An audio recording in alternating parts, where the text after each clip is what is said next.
you can hear me and more or less see me. And I can see Lorraine is frozen. Oh, I'm frozen as well. Can you hear me? Yes, Yes, sir. yes. Oh, good. Okay.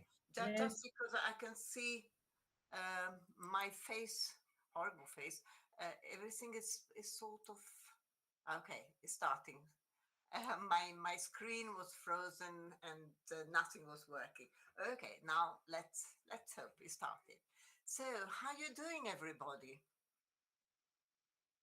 Well, the cold weather is on the way, apparently. I wrapped up my flowers and my plants and my stuff, and now it can start. I did it this morning. So everything is under control. I have a big terrace in this flat, and so I have a lot of plants and stuff. And the big problem is the winter. The winter, I have a lemon tree, gardenias, and etc. It's work. It's time consuming as well. So this evening, I was thinking what we could do this evening. We could start.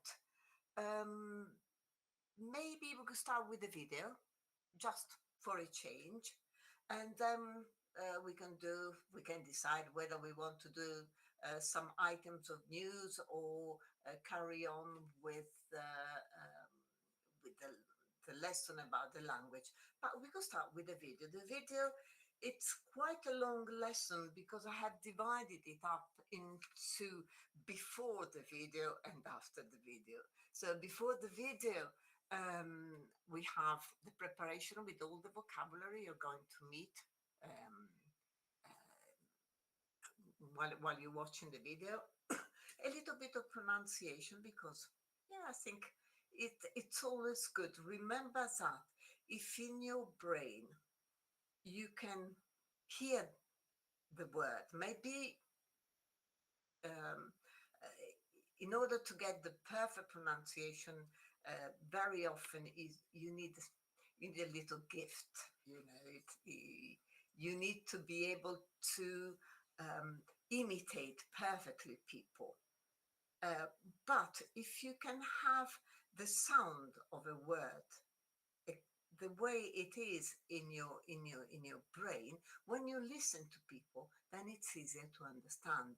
So if you know where the stress goes, the difference between two words or 2-3 words which are pronounced exactly the same way, that's a big help because sometimes you know how to pronounce one word and you're not really sure about the other. And when someone tells you, look, they're identical, you relax and say, oh, well, that's easy.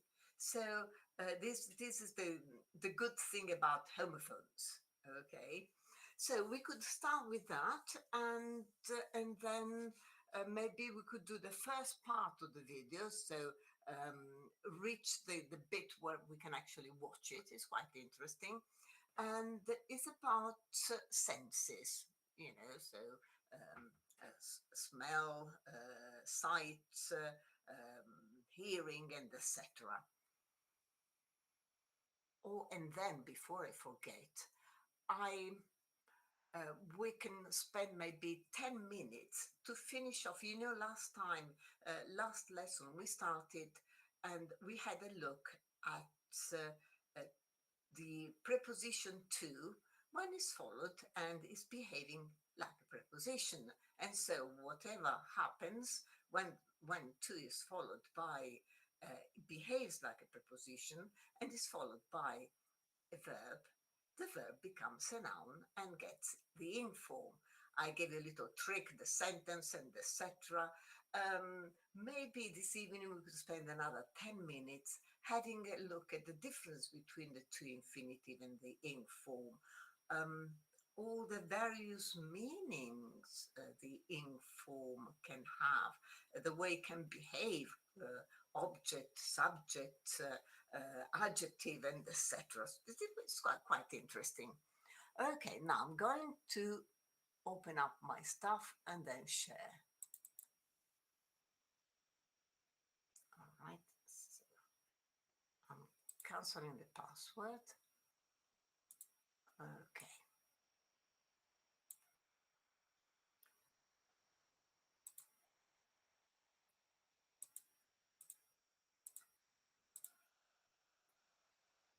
Right. Okay. Let me see. Can you see it properly? Yes. Good. So you see, the title of the video is "Can You Trust Your Senses?" So it's a journey into the human multisensory experience, and you'll see the video says that not everything is as it seems. Okay, but before we watch this, we need to prepare some vocabulary. So when it comes to watching it, your life will be easier. So let's see what you think. Vocabulary test, okay? This word is called sour. Sour, is it sweet and pleasant, having a sharp acidic taste without any flavor, warm and spicy? Okay, it is B. Sour, uh, even a person can be sour. You know, when maybe something happened, is not this person is not too happy and feels a bit sort of um, not in a very good mood, a bit sort of unhappy for something, and can be quite sharp and in Italian, I think you can say acida, and you say this in English. You say sour. Okay, and then there is sweet and sour is a taste. You mix up um, some honey, for example, with something a bit salty. Um, you see, oh wait, German. Remember that the uh, German and English have a lot in common.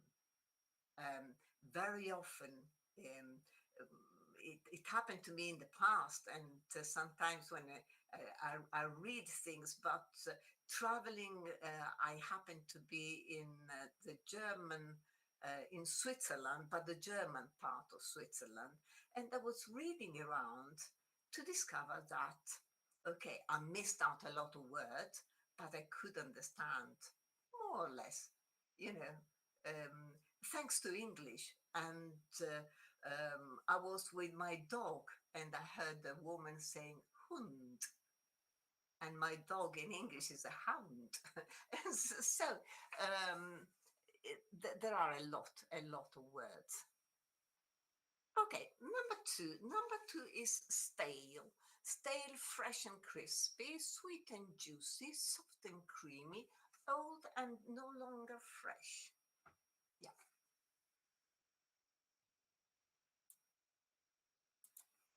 Um, Again, you can talk about bread. Stale bread is the day before yesterday. You leave it out and then it gets stale.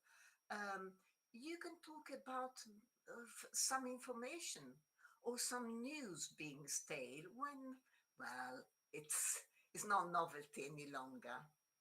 And so, again, it can be referred to normal life and bread and etc. What happens if you get butterflies in your stomach? Do you feel hungry? Yes. Um, yeah, I think it's the same in Italian.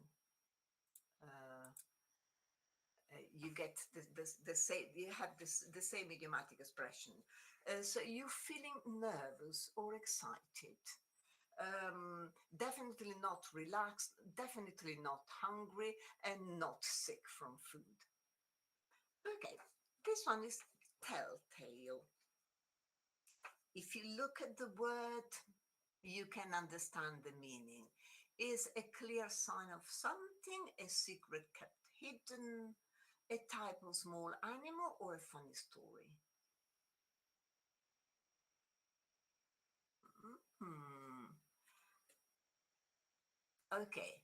If something tells you, okay, a tale which tells you, it's a clear sign of something.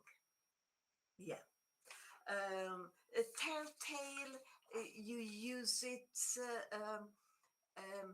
revealing, something indicating something, um, something which allows a secret to become known. Okay, so you can see telltale signs are signs which actually tell you what is going to happen, and so it is a clear sign of something. Okay, why not a nice phrasal verb? Okay, tip off.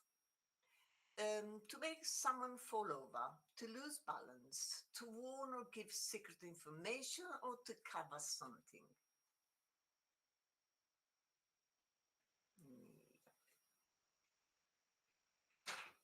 yes,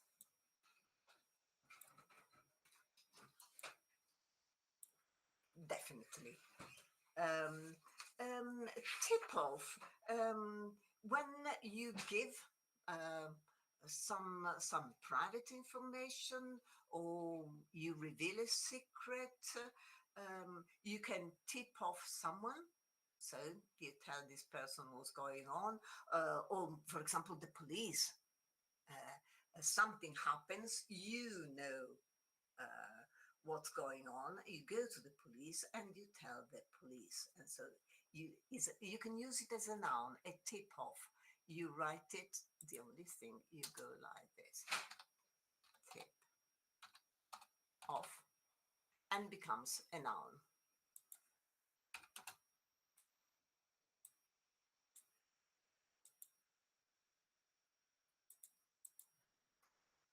And then we have taste bud. Una soffiata. Very good. Yeah. Uh, Tip off. Um, you can, for example,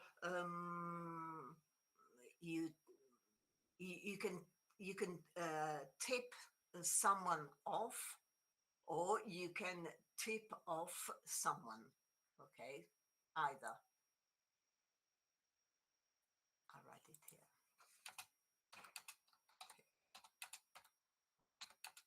Somebody tip somebody off.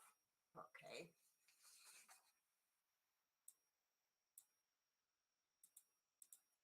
Right. And now we got taste bud. Taste bud, what could it be? A friend who likes food, a part of the tongue that senses flowers. B, everybody's saying B. It is. Um, in Italian, it has a very kind of nice name, le papille gustative. That's what the thing is exactly. Um, these organs you find on your tongue and you can actually taste.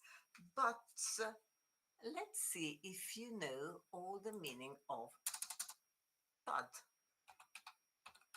Okay, bud. Let's see. What's a bud?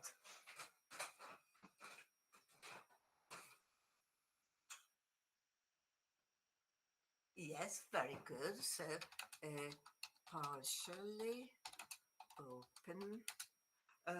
Yeah, I would say partially open flower. Oops.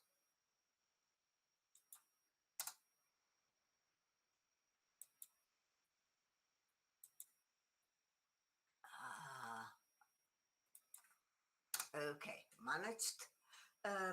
Could be a friend. So is short for buddy. Definitely.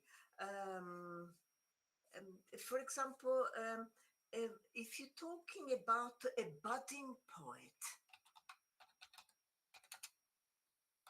or musician or whatever, means that um, still has this person is starting, is at the very beginning. It's not maledetto. I wouldn't say no. Um, in erba is sort of starting. So it's just beginning to develop. Debuttante. I say in erba. Yeah. Um, just beginning. Okay. And so, and this is bud. And the last three. Pod. Wow, gosh. I want to be very good. Yes. Um, pod. A container holding seeds of beans. Definitely is not a type of sweet. It's not a group of friends. And not a musical instrument. It's this one. Okay. A pod. For example, if I say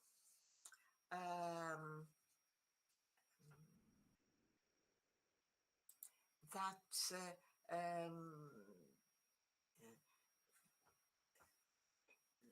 two two peas in a pot. Do you know the expression two peas in a pot? Yeah, there it is, Maria Teresa.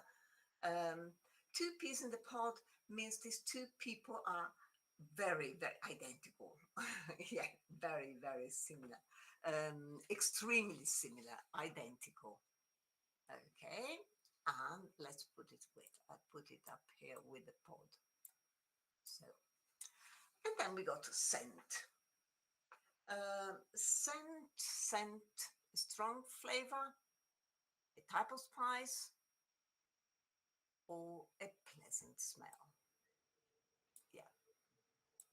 Remember that smell, if you talk about smell, can be good, can be bad, can be anything. In scent, usually it's quite pleasant.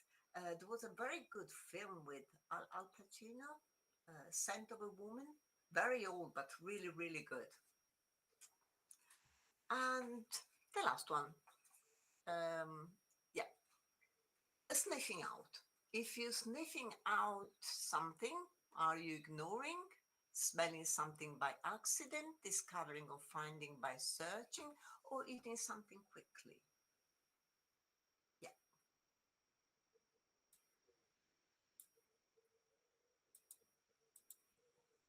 Remember that a sniff, when you use your nose, dogs sniff around when they look for something. And so when they actually find something, they sniff it out, okay? Using your nose, you follow your nose. Okay, now let's do the pronunciation. Okay, you have to find the homophone or homophones of the word. I'm not reading it for you. You'll hear in the video the man saying a complete of senses. Is it the first one A, the second, the third, the fourth, all of them?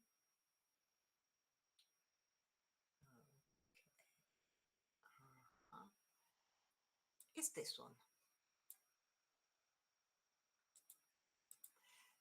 Okay, this one, sweet, and this one is sweet. This one is pronounced suit, like this.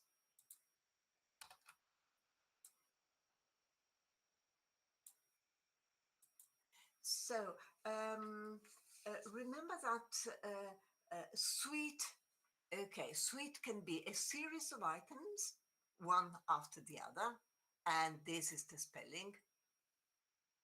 Um, For example, you go to a hotel and your room is en suite, means that there is the room and the bathroom. Okay, you have um, the room and with a bathroom and suite.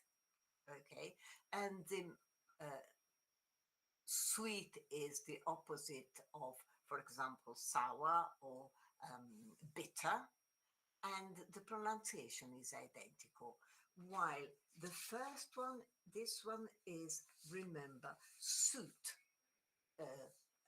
Suit can be used as a verb, meaning something. For example, you buy a new jumper, and I say, "Oh, that suits you," means you look really nice. You can buy a new suit, a nice jacket and a pair of trousers or a skirt, a suit of armor. Where you go to visit an old castle, and sometimes you see the suit of armor, le armature. Okay, uh, this one is pronounced sweat.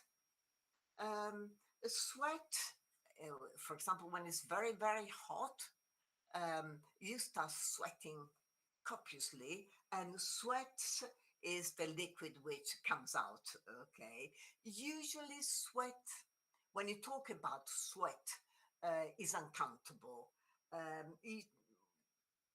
There are some exceptions. For example, if you say, um, for example, a cold sweat, when maybe when you can start count, you wouldn't call sweats, but you can say a cold,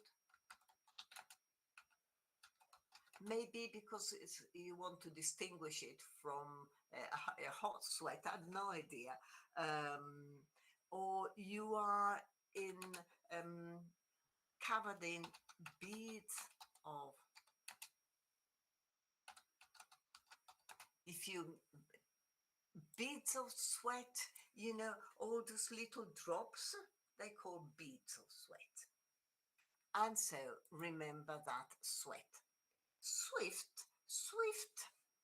The meaning of swift is something is swift. Is it slow or quick? Rapid. Very, very, very, very quick. It's also bird. I looked in Italian, it's called rondone. Okay, so they're called swifts. Um, if you write it like this and you go to the bank, is the Society for Worldwide Interbank Financial Telecommunication. Okay, is usually is a code, is a system used by banks. But again, the pronunciation is Swift with a very short I. And then we got pod, as in vanilla pod, rhymes with which one of these?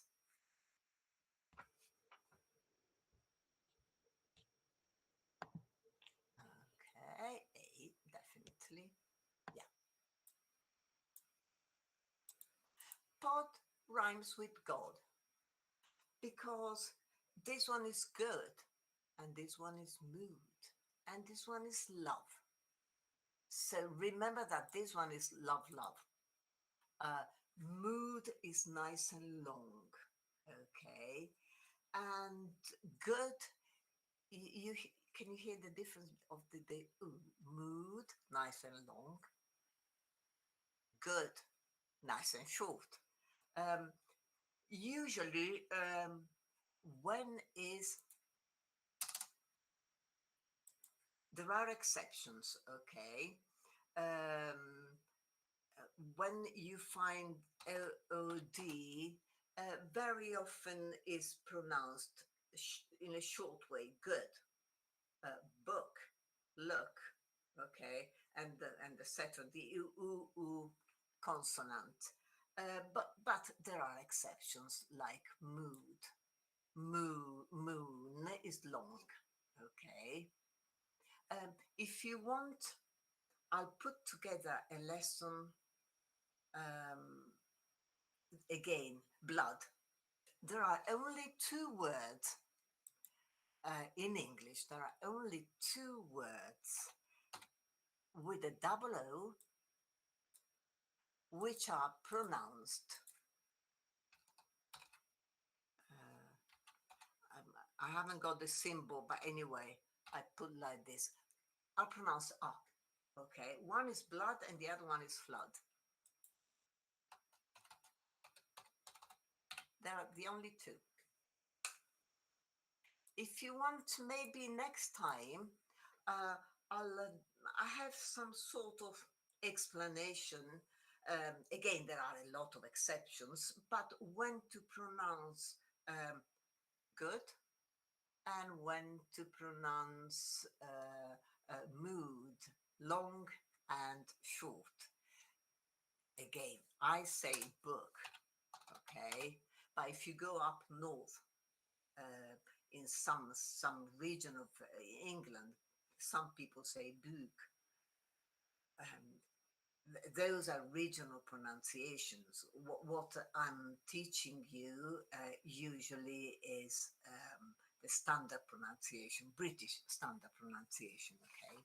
So we can do that. So this is God and rhymes with pod. And sour.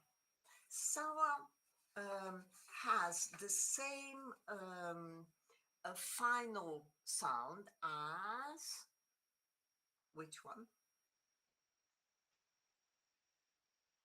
D, D, D, very good. And also, why not this one? Yeah. So you see that what's the difference in pronunciation between B and D?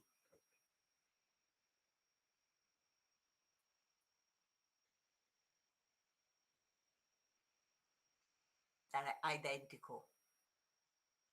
No difference. Flour. You go to a shop and you buy a bag of flour and a bunch of flowers. So they're homophones.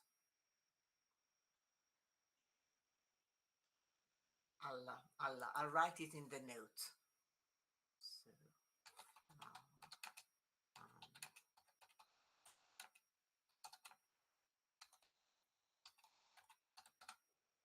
okay. And then we have number 4. This word, number 1, number 2, no, number 3 and number 4, are they homophones? Good, false. This one is tail. We saw the bread before. This is steal. When I take your property away, steel. My nerves are of steel. A very, very hard metal.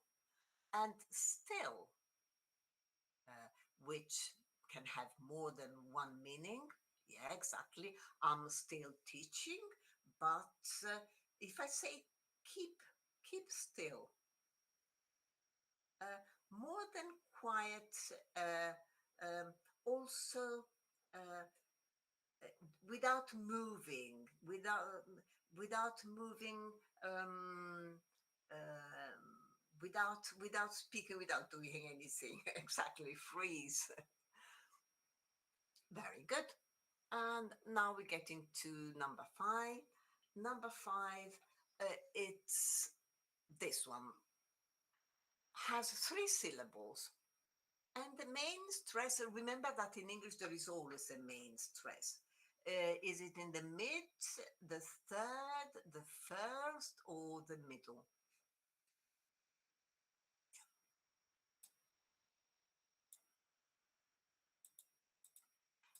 When we do pronounce, when I get to doing the famous lesson on pronunciation and etc., I'll tell you that very often when you find a compound word, 99 point something of the times, the main stress is on the first word. Okay, butterfly. Okay, because it's the most important.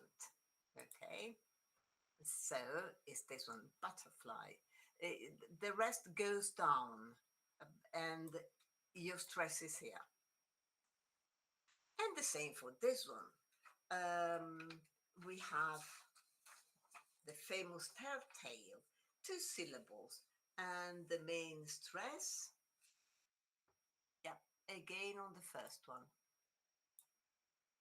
Because again, you see that is a compound word and therefore telltale. But for example, um, you know that even phrasal verbs have a stress. Okay, for example, if I say go on bit of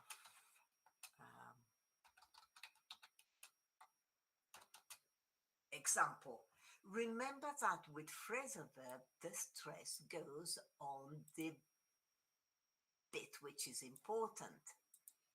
Okay, so it's go on, tip off, and stand up.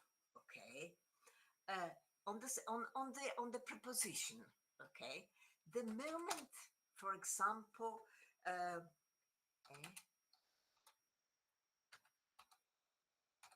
they become a noun, becomes a tip off. The stress goes on the first one. So when it's a noun, the stress goes on the first syllable. When it's a verb, the stress goes on the preposition. 7 and 8, and then we can do the listening comprehension. Okay, this word with no scent is pronounced the same as which one? C, definitely. B, definitely.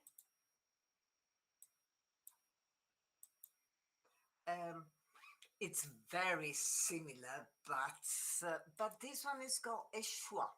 You see, this first one is pronounced. It has no stress, and so because the stress goes immediately after, goes here, and so it's a scent.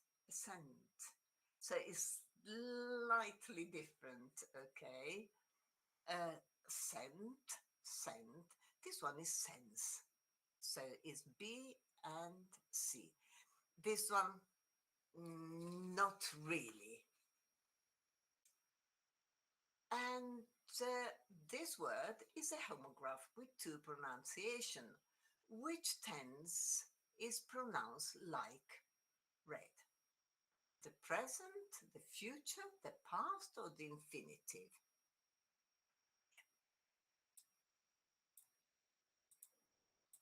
If I say my book is red and I read a book, the only way for you to understand, I mean, you understand it out of the context, but otherwise, if I just say red and I ask you to write it down, you don't know whether to write it R-E-A-D or R-E-D, because the pronunciation is identical. Very good.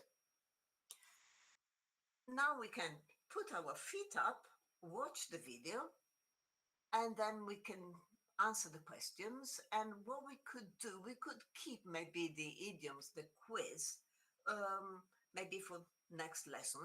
Let's see what you want to do. First of all, watch the video, and then I've got it ready for you. Okay, I'll make it nice and big. Okay, just tell me whether you can hear it properly.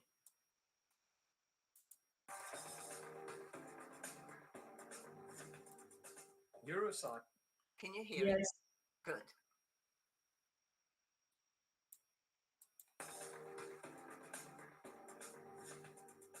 Neuroscientists think the number of distinct senses could be as many as 33. This complete I cannot remove subtitles because some student, well, what we could do, I can play it once with subtitles and two, just move it like that. Okay, is that right? Or do you want to try directly without subtitles? What you want to do? Shall we try with subtitles and then without? With? Okay, shall we watch? What we could do, I know what we're going to do.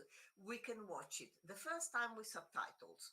The second time, um, while we answering the questions, I just go like this. I lower it. Okay, so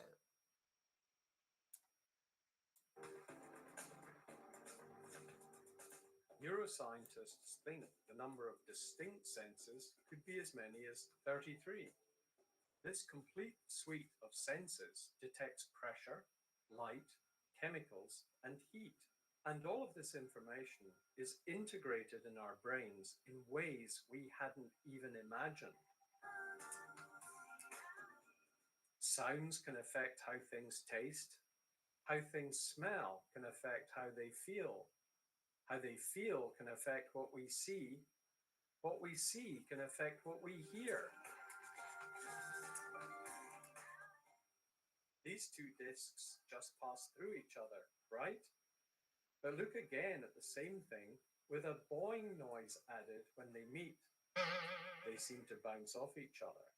it's good, isn't it? It does. That does give you the idea of something bouncing, and the noise adds something to it. Okay, where does the man come from? What about the accent? Can you understand this man okay? Is he easy to understand? Has he got an accent or not? Nice and easy. Where is he from then? Yeah, he's from Scotland. Scotland. Bit further up than England. Uh, is from Scotland. It's got a Scottish accent. Yes. Yeah. Well, remember that very often with accents, if they're very, very strong, they can be incomprehensible. No, it's not. Again, um, it really depends on the person. Okay, this guy is presenting a program, so he's using a nice, slow Scottish accent. You can tell from listen to him. The tuning and the way he pronounces certain words is quite interesting. And at the same thing with a boing noise added when they meet. They seem to bounce off each other. These sensory interactions can radically alter our perceptions. Drink white wine while listening to a high-pitched violin, and it will taste sour. Switch to a tinkling piano, and it seems to taste sweeter. When you amplify the sound of your own crunching through headphones, you can make stale crisps taste fresh. We must try. Uh, well, yeah, you get used to accents, even if you go to Australia after a couple of months. Again, but depends on the person. Remember, because you can spend your life in Australia meeting normal people talking normally, and then you meet the one you cannot understand, or the Scotland and etc. If the accent is too strong, sometimes it's difficult. Okay, what we can do, we have to try all this, the wine, the crisps, and etc. Stale crisps taste fresh. Balancing on one foot with your eyes open is easy, But try it with your eyes closed and it will be much harder. It's not just the sense of balance at play. You need your eyes to tell you which way is up and how to stand still. We are multisensory creatures, constantly consuming all of this information at a rate so vast it's beyond our conscious awareness, making it perfect for manipulation. Heavier yogurts taste richer, creamier, and thicker. Water that is colored orange is judged to taste orangey, red sweet, and green sour, even though the product has no taste or smell. The surrounding context can affect how our senses help us to experience things. The senses mediate our emotions. We have inner senses known as interoception, which detect subtle changes in our internal state, changes in our heart rate, butterflies in the stomach. And all these telltale signs can tip us off that something exciting or risky is about to happen.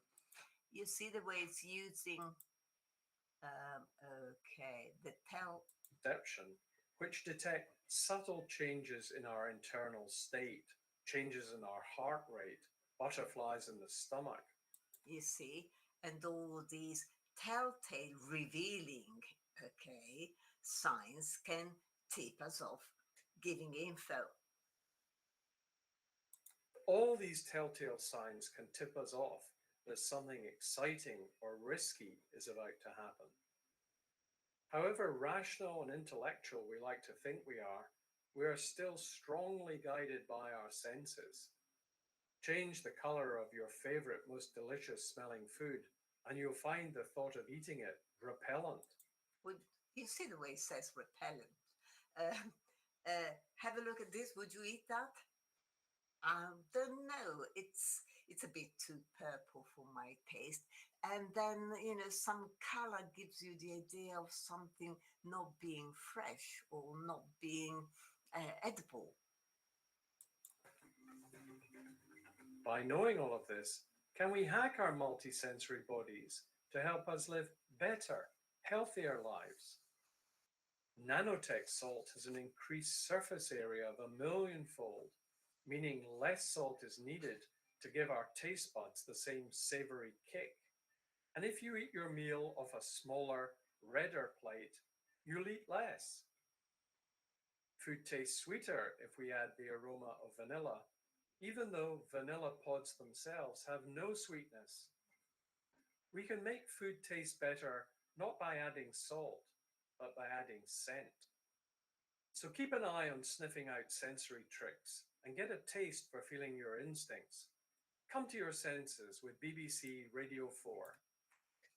Okay, this is good ending because there is an idiomatic expression. If you come to your senses, you know the meaning?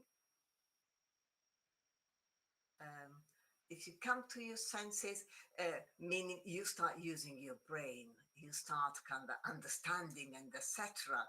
And so the video was about senses, and so they put the two things together. Means come on, wake up and understand things with BBC Radio 4, and the program is about senses. So it's a little joke. Okay. Now I'm going to do this if I can. Okay, this goes down.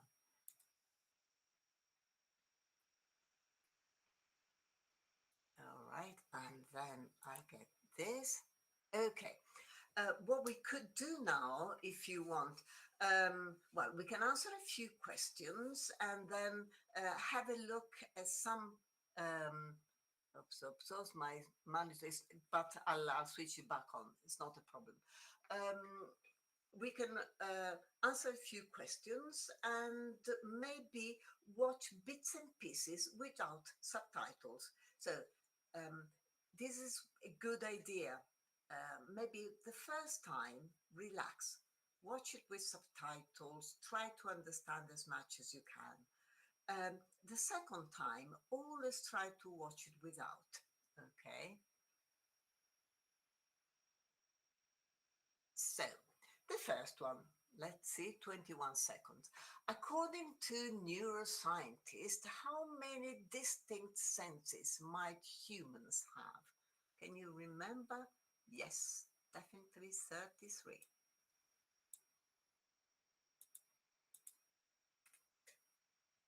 And number 2. Oops. Okay, I'm coming back. Okay. It's my monitor. Sometimes after 2 hours, decided it's had enough and the switch is self off. What happens when a boing sound is added to the video of two-disc meeting? They appear to disappear.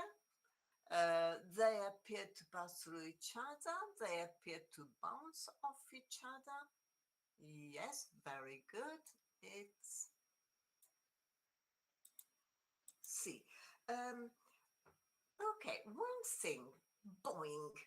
Um, boing is a sort of repeats the sound of what happens. And what's bounce?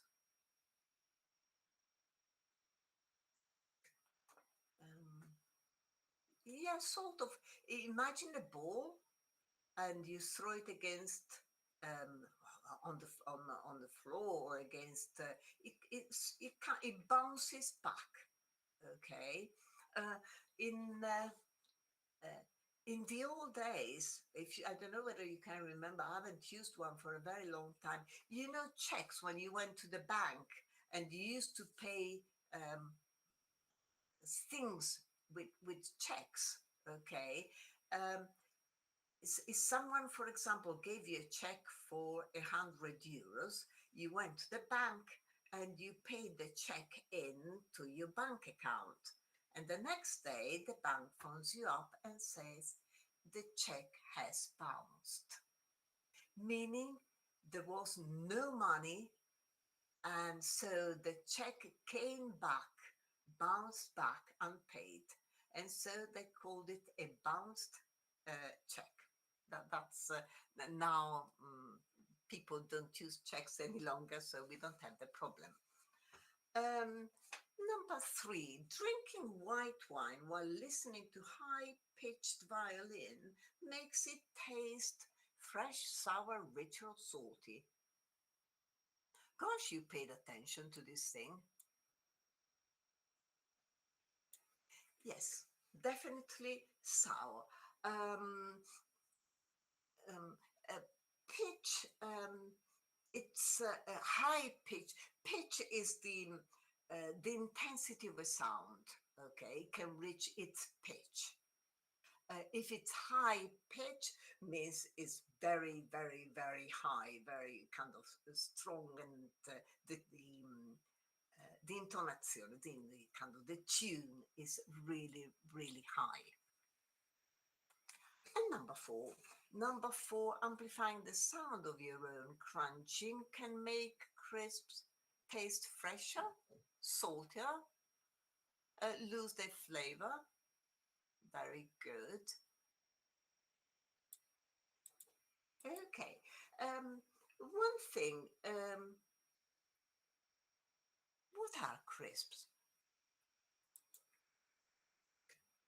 What's the difference between, um, yeah, crisps, you know?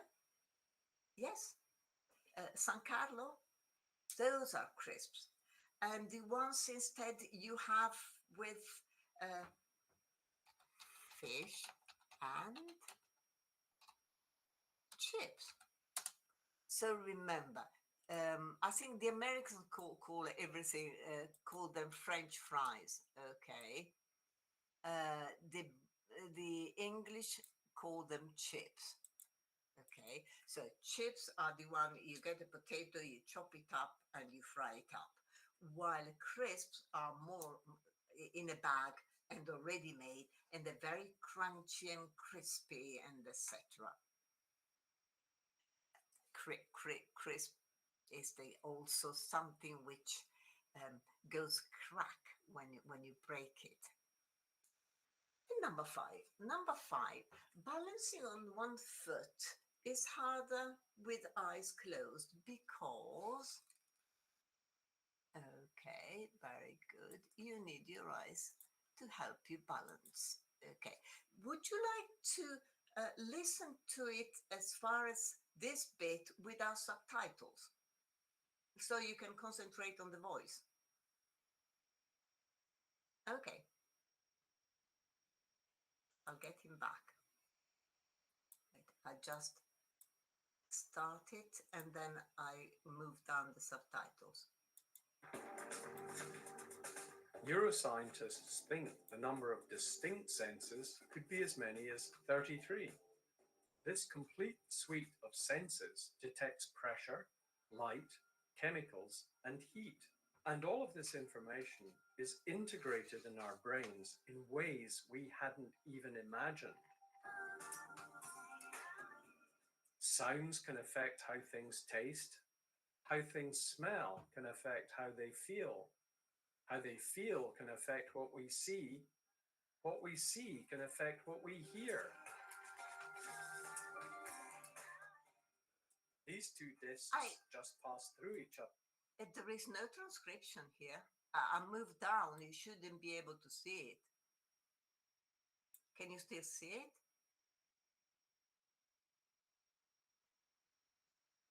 Can you see the subtitles? Ah, good. Good.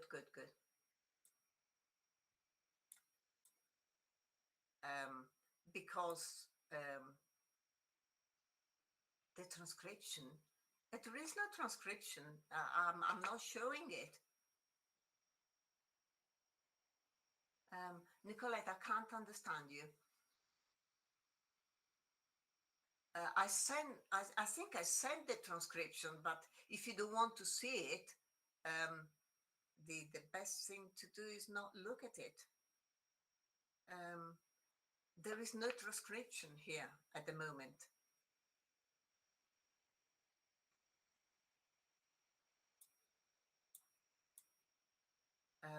When I send the transcription, it's for some students who want to see the transcription, but for the students who don't want to see it, ignore it. Okay, I cannot. I don't know the students who want it and the students who don't. That's the reason why I usually send everything to everybody. Okay, so wait, I'll start it again. Start it here, and these two discs just pass through each other, right?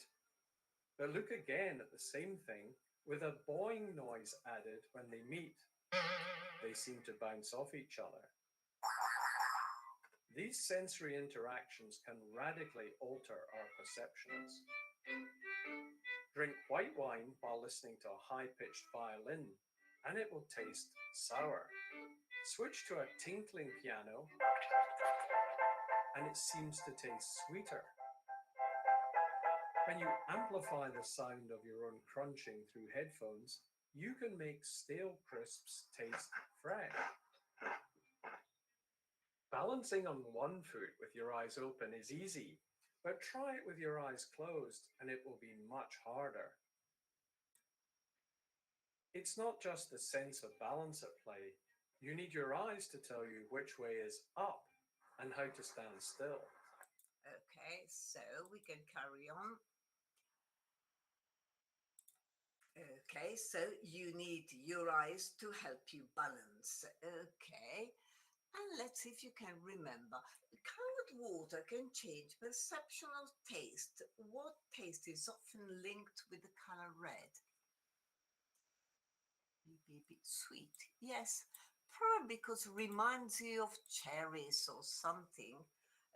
But red, cakes are red. It's something nice and sweet. And I don't know whether you remember the interoception. Refers to senses that detect changes in our internal state. detect smells in the air, detect light levels in the environment, or detect vibration in the skin. Very good. Gosh, you're good.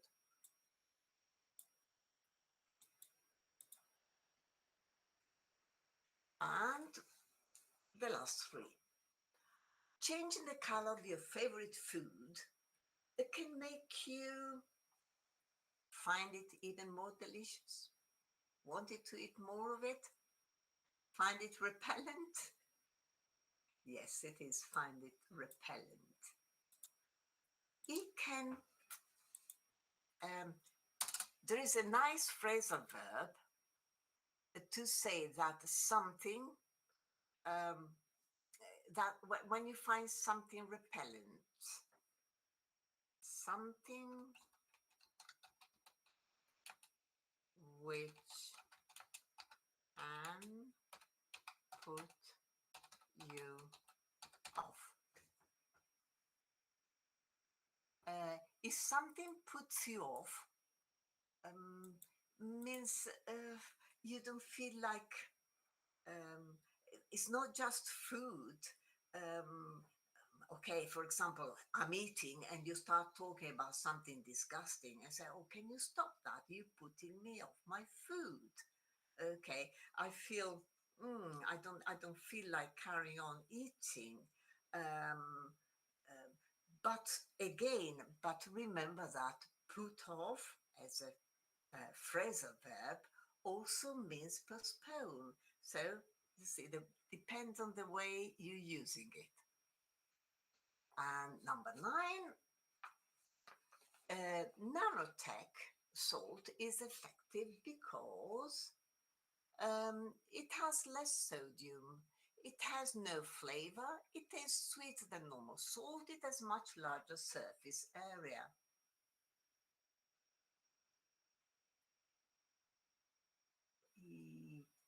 Okay, just it is the. We're going to listen to it and pay attention, but it does say about the area being wider. Okay. And the last one, adding vanilla aroma to food can make food taste sweeter. Oh, yes, definitely taste sweeter. Good.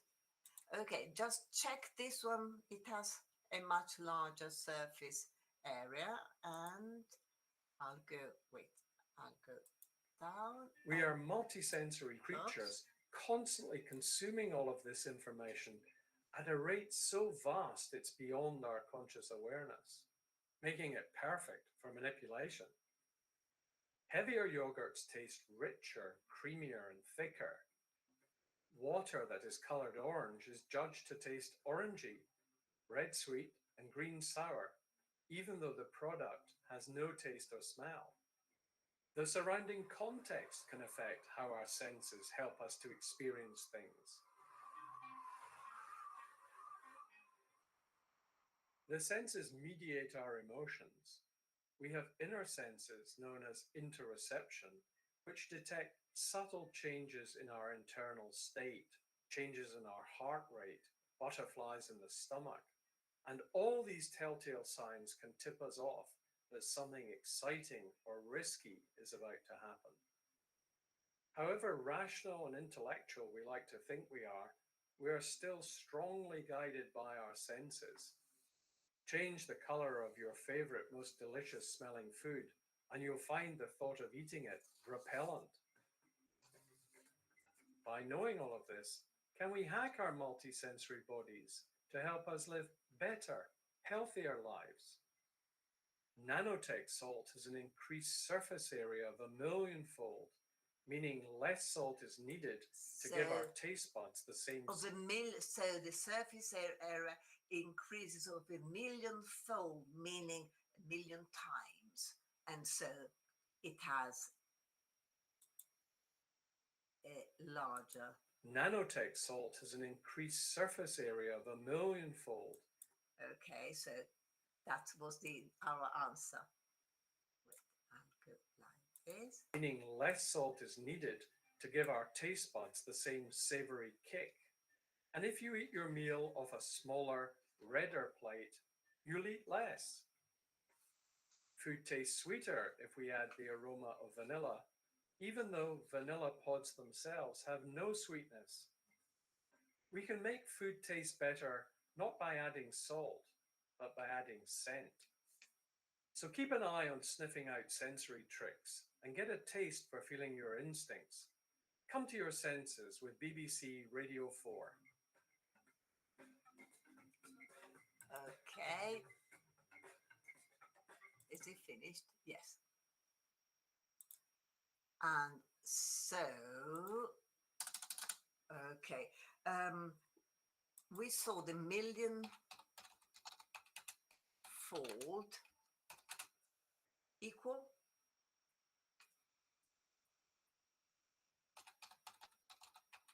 Million times is the same. Remember, if you folding something, you sort of put one thing on top of the other. A piece of paper, you can fold it in small and make it smaller. If you look at curtains, you know, if you draw the curtains and the folds are all those waves the curtain gets. And fold can be used, you know, three folds 3 times. Okay. And then was sniffing out. We've seen it. I think we've seen everything. Now, it's up to you to decide. Would you like to do the idiomatic expressions? We got idiomatic expression linked to sight, hearing, smell, touch, taste, and general senses. Or would you like to watch a couple of items of news? You decide. Senses, idioms. Oh, you like idiomatic expressions. Good. Okay. Right here.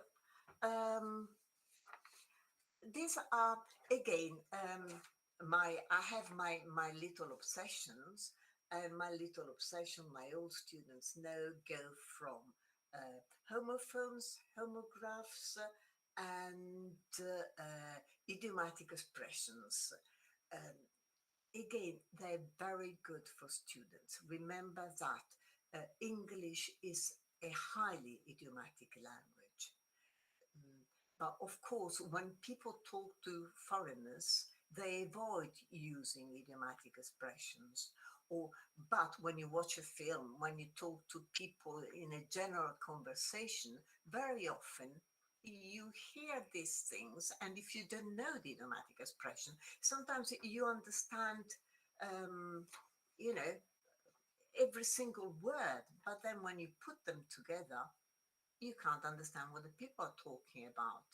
And so, at least if you have already heard of the idiomatic expression, sometimes it helps because you can say, oh, wait a minute, I did hear that. And you sort of make the link, okay? Okay, do you know what the odd one out is?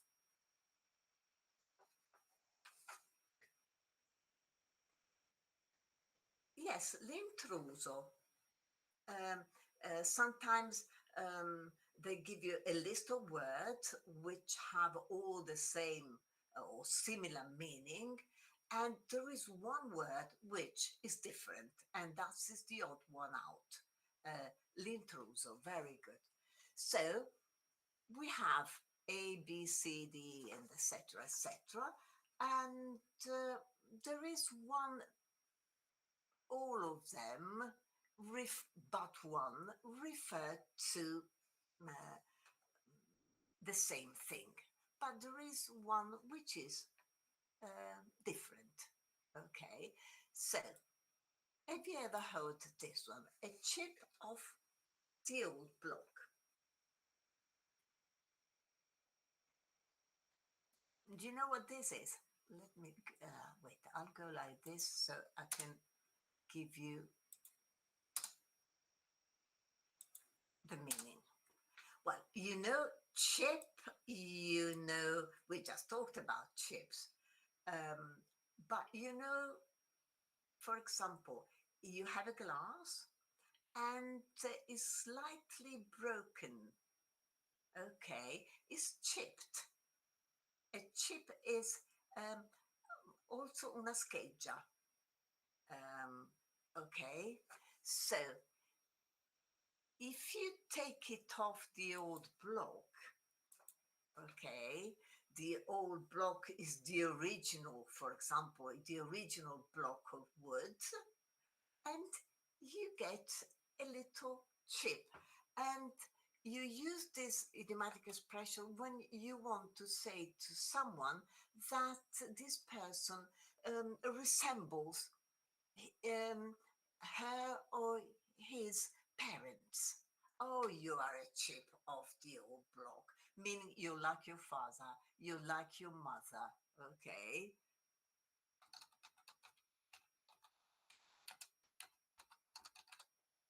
Okay. If you are the spitting image of someone, yeah, a more than similar, identical, okay? Exact resemblance. Yeah. Oh, yes, you're right, Viviana. It is the same in Italian. Um, Remember that, spitting is when you produce saliva out of your mouth and you spit it out. Sputato. Okay. Tuo Well, padre. someone has got the audio on. Okay. Yes, sputato is the same. So spitting image. What about this one? A kindred spirits or soul.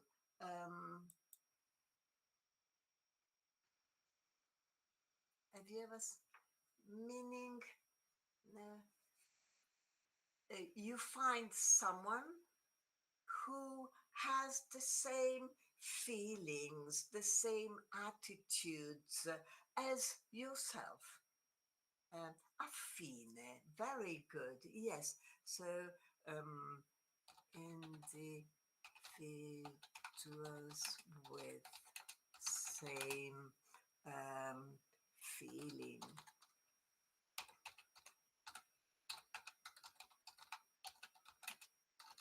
And etc. Okay.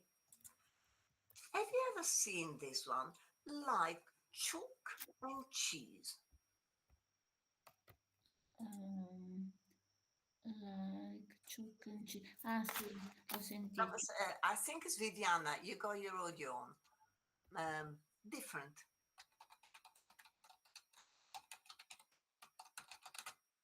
Yeah, they are completely different. Chalk and cheese, they are completely different. And two of a kind.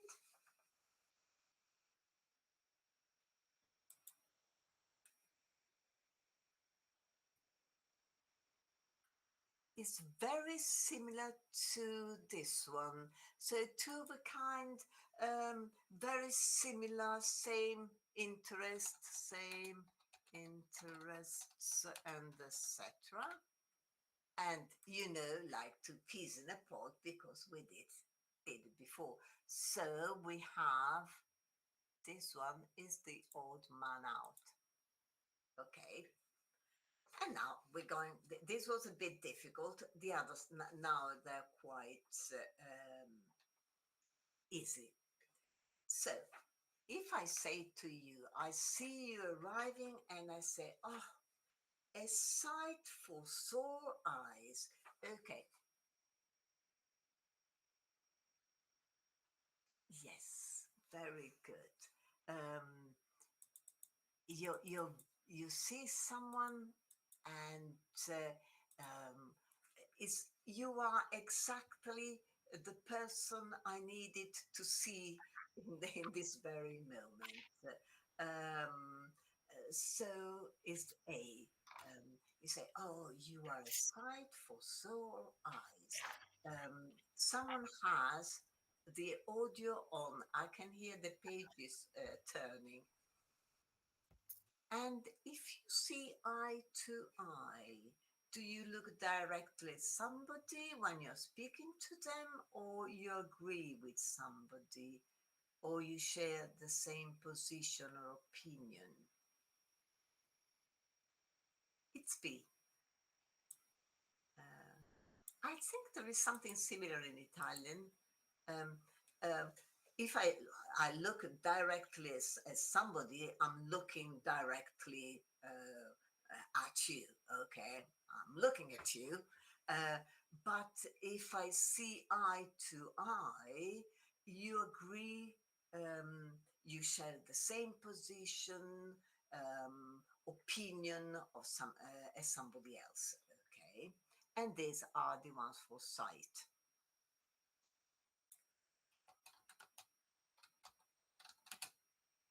What's the difference?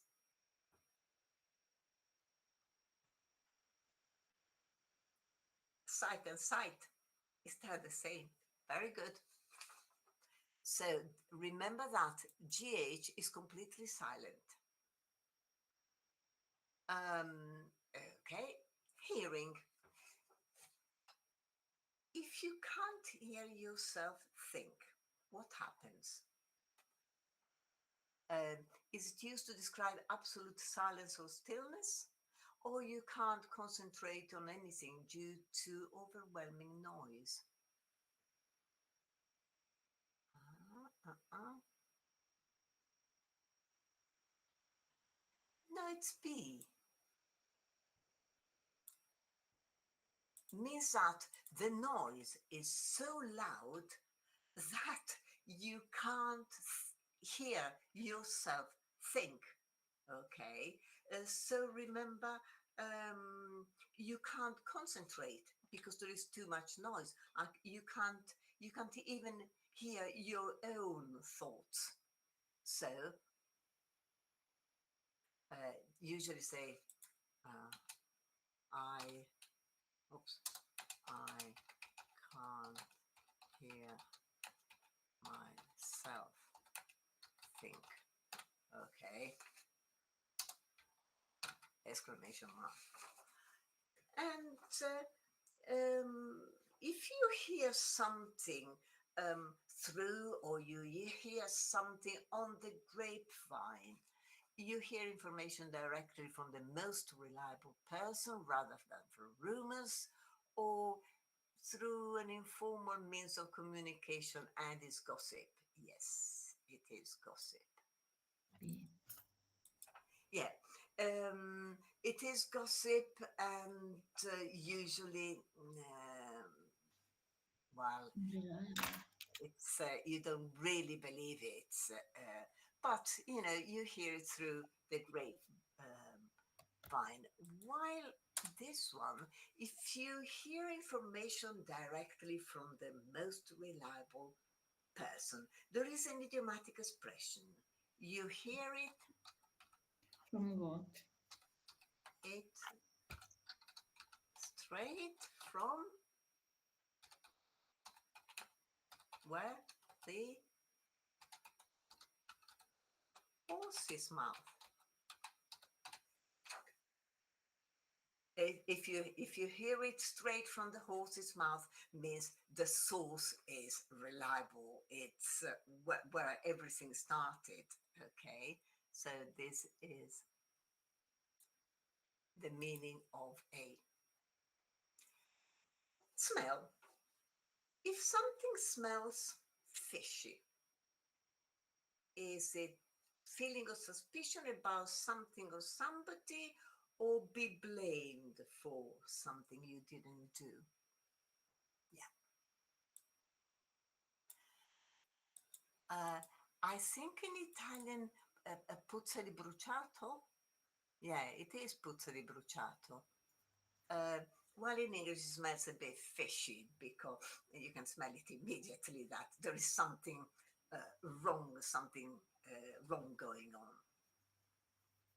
And you come up or you come out smelling like a rose. You become the teacher's pet, the golden boy, or you make a lucky escape from a difficult situation and your reputation is intact. Contonade. Okay, bye, Roberto. So, which of the two? All right. Okay. Is it become? Wait. Is it me? I can't see your answers. Let me see.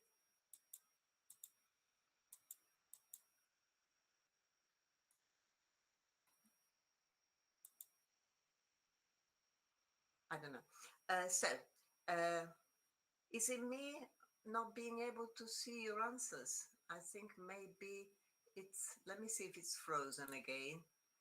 No, it's not. Yeah, but. Okay. Hmm. Yes, you can see our answer, Juliana. No. Uh, can you see that my video? Yes, we do. Okay. Okay. Now, nice. It's starting again. Good. Good. Good. So if you come up smelling like a rose, means the situation is really horrible, but you managed to escape the situation and your reputation is intact. And therefore, you come up or you come out smelling like a rose. And we got touch. If you're losing your touch, slightly crazy, eccentric, or mentally unstable, or less careful at something than before. Yeah. Very often it happens, you haven't done something for a very long time, and oh gosh, I lost my touch. And you're not as good as you used to be. Um, touch and go or touch and go. I think you can write it either way. Is the very uncertain or critical, risky and precarious, or a short romantic relationship, a fling? I see. No, it's this one. If something is touch and go, uh, gosh, if you say a situation, you say, oh, it's a bit touch and go means it's risky. Um, you're not really sure whether to go ahead and do it or not. While the short romantic relationship, you can call it a fling. Um, a fling is something, yeah, never lasts for very long. Can be, you go out with someone for a week or so, and it was just a fling, nothing too important. A flirt, yeah. Taste. Acquired taste is it something that you grow to like after a period of time, even if you don't like it at first, or a sudden wish or idea, especially one that can't be reasonably explained, a whim? For example, when you were young, you didn't like salad. Now you like it a lot.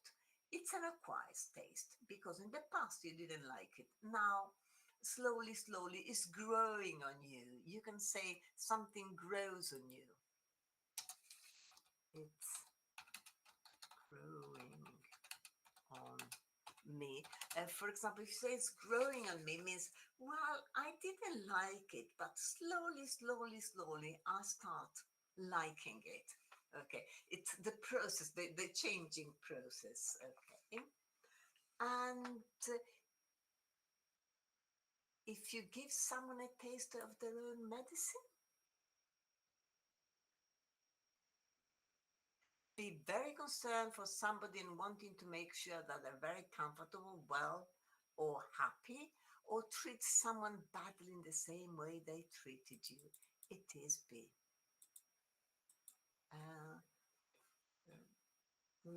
Un assaggio della medicina.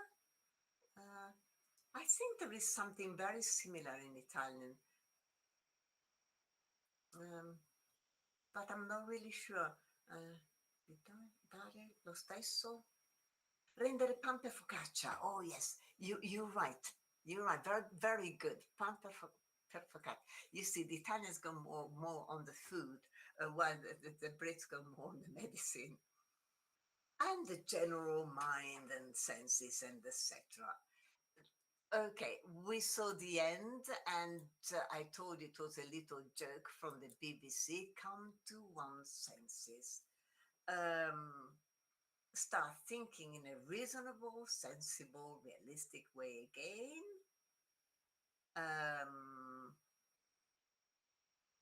Or regain consciousness, or stop behaving rationally and start acting crazy.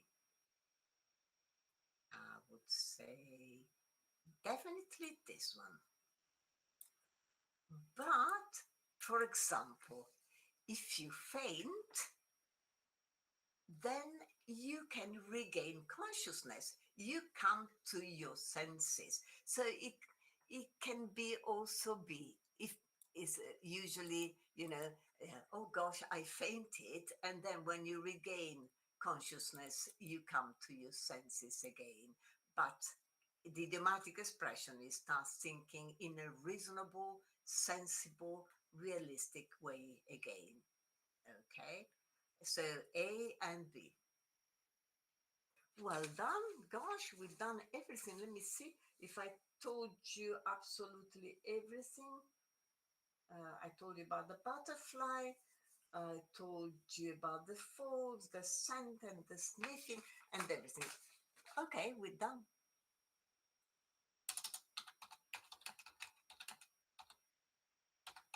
Done and dusted. Finished. Okay. I'm saving everything. Wait, I'm going back.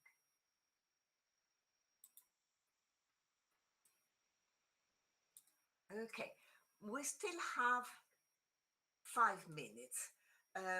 If you want, I can quickly start telling you about the infinitive, just as a, you know what a filler is?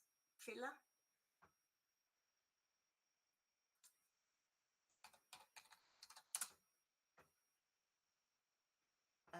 Is something you sort of exactly. It can also be used for your face when you have the Botox and etc. Okay, I'll get this, and I'll get this, and 1, 2, 3. It's a longish thing, but we can. My idea is always to, especially when I touch grammar, I always do it in small doses because grammar tends to be extremely boring. This is the introduction, so you can just think about it, okay? Remember, when a verb is followed by another verb, we have two choices. The second verb must be, it can't be anything else, either an infinitive with to, okay, such to do, to go, or an ing form, such as doing, making, going. So remember that you have no other choice. For the negative, you just add not. Remember our friend Shakespeare, to be or not to be. Okay.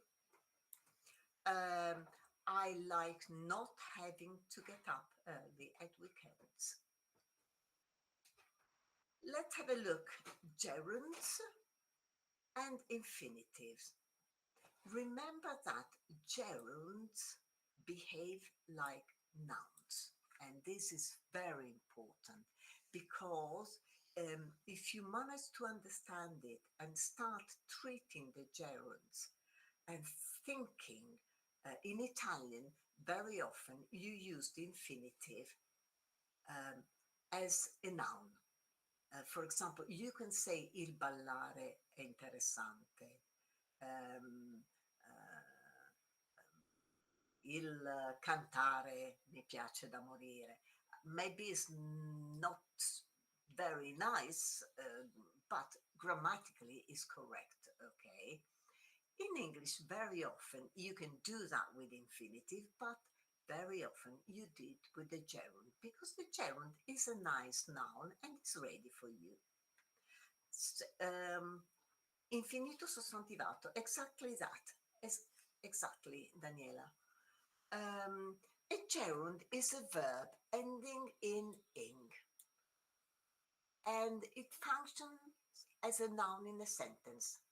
Remember that the focus is on the action itself, as an idea, an activity, concept. And the action is treated as a thing. Okay. You're not planning, you're not happy, you like something. You object to something, to the thing, then it can transform in and be and mean a plan, but the focus is on the thing. Instead, infinitives are more intentions, purposes, potential actions. Okay, and remember that the infinitive is this. Start thinking about the infinitive I told you last time as one thing. To go. The to belongs to the infinitive. It's not separate. Okay. And still, it often expresses why something is done. There is the infinitive of purpose. If I say to you, I went to London, why? Purpose, to meet King Charles. You see, this is called infinitive of purpose. And so the focus is on the purpose, aim, intention, rather than the action itself. And the infinitive tells you about what you want, your plans, what you intend to do, rather than focusing on the action itself. Okay. And then next time we can do when to use the infinitive. I tried to be as quick as I could. And the idea of the gerund. The idea of the gerund is a bit more complex, but we can carry on next time. So I'm going to send you. Okay, let me see. Yeah, I'm going to send you the news as homework with the self-correction. Okay. So you got something to do during the week, and I'll see you, well, on Thursday, same place, same time, and have a lovely week. I'm doing my copy just in case you've written something. Okay, nearly finished. Okay, okay, perfect. I've done my paste and copy. Oh, copy and paste. Okay, have a lovely evening. I hope you enjoyed your lesson. Thank you. Bye. Thank you, Juliana. Bye bye. Bye. Bye. Bye. Bye. Bye. Bye. Thank you. Bye bye. Bye. Bye. Bye bye, Viviana. Bye. Bye, Thank Mario. you. Thank you. Nice to see you Bye again. bye. Bye bye, everybody.